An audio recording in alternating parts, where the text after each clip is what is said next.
Matthew, ever since he was little, he was always the type of person to where he loved his friends. He would bend over backwards for his friends. Even if his friends would get in trouble at home or whatever the case may be, he would have them come stay here with us. I had all of his friends just staying with me. Matthew could never say no to anybody. Okay. Matthew was passionate about his sports. He played football and basketball growing up, but his passion was basketball.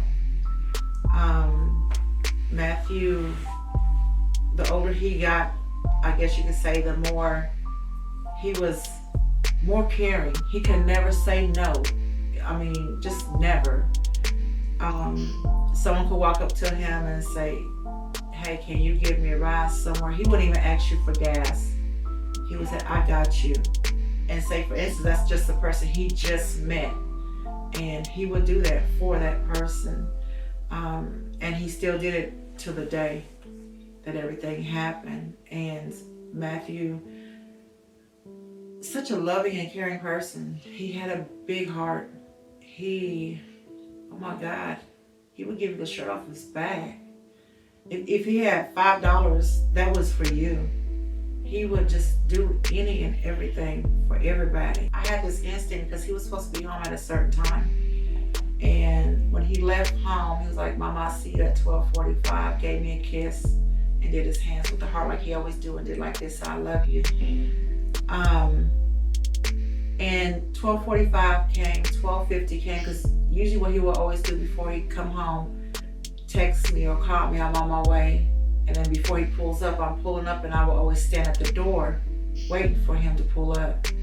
But that night it was just weird. I didn't hear from him. I kept calling him, kept texting him. So something told me to get in my car. And which I did. I got in my car and I drove right here to the light by my house. And to the right is where I seen a whole bunch of cop cars, lights, and I see my son's car. I knew that was his car because of the way his lights are at nighttime. And I went over there and I told the police that was my son. I gave them his name. They came back and told me, yes, it was my son, that my son was shot, and that he was taken to the hospital. Whoever did this, my son did not deserve this. If it was a mistake, okay, I understand that. You took an angel. I want you to please come forward. Please talk to the police. Give them whatever information. I want justice for my son. I want answers. I'm begging you. Whoever did this, you took my baby. I lived my life for him. I'm asking you to please come forward. If you know or heard anything, if anybody said anything to you, I ask that please go to the Cooney Police or go anonymous and let them know what you have heard or anything, because justice needs to be served for my son. I know it's not going to bring my son back, but I do want justice for him because he's my angel and he's everybody else's angel, and he did not deserve this.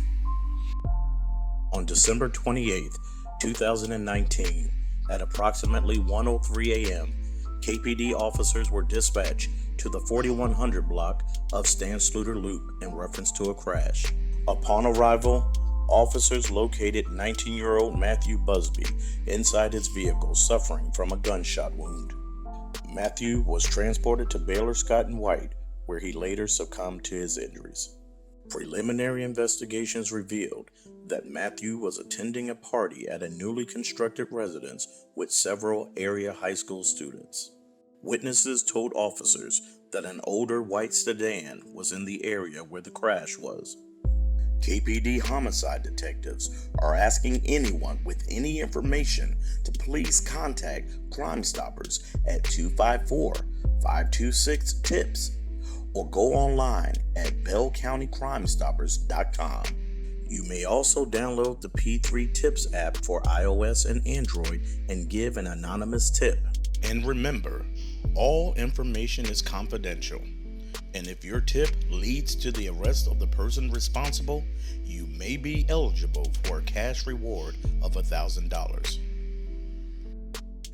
You can help us solve this tragic murder and bring justice for Matthew and his mother.